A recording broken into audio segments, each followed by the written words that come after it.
React hook use state use ചെയ്തിട്ട് functional കോമ്പോണൻസിൽ state add ചെയ്യാനും manage ചെയ്യാനും പറ്റും. ഇതിന്റെ ഇംപ്ലിമെന്റേഷൻ നോക്കിയാലോ. ആദ്യം റിയാക്ട് പാക്കേജിൽ നിന്ന് യൂസ് സ്റ്റേറ്റിനെ ഇമ്പോർട്ട് ചെയ്യുന്നു.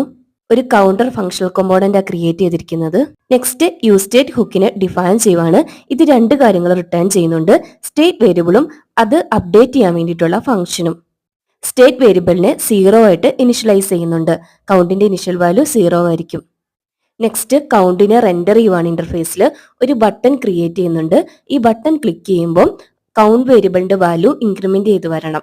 അതിന് നമ്മൾ ക്ലിക്ക് ഇവന്റ് ഇംപ്ലിമെന്റ് ചെയ്യണം അല്ലേ. ഓൺ ക്ലിക്ക് ഇവന്റിനെ ഇംപ്ലിമെന്റ് ചെയ്യുവാണ്. ബട്ടൺ ക്ലിക്ക് ചെയ്യുമ്പോൾ ഈ ആരോ ഫംഗ്ഷൻ ട്രിഗർ ചെയ്യും. ആരോ ഫംഗ്ഷന്റെ ഉള്ളിൽ യൂസ് സ്റ്റേറ്റ് റിട്ടേൺ ചെയ്ത സെറ്റ് കൗണ്ട് ഫംഗ്ഷനെ കോൾ ചെയ്യുന്നു. സെറ്റ് കൗണ്ട് സ്റ്റേറ്റ് വേരിയബിളിനെ ഇൻക്രിമെന്റ് ചെയ്യുവാണ്. ബട്ടൺ ക്ലിക്ക് ചെയ്യുമ്പോൾ ഇൻക്രിമെന്റ് ചെയ്യുന്നത് കാണാം. ഡീറ്റെയിൽഡ് വീഡിയോ ഞാൻ താഴെ ടാഗ് ചെയ്യാം കേട്ടോ. സബ്സ്ക്രൈബ്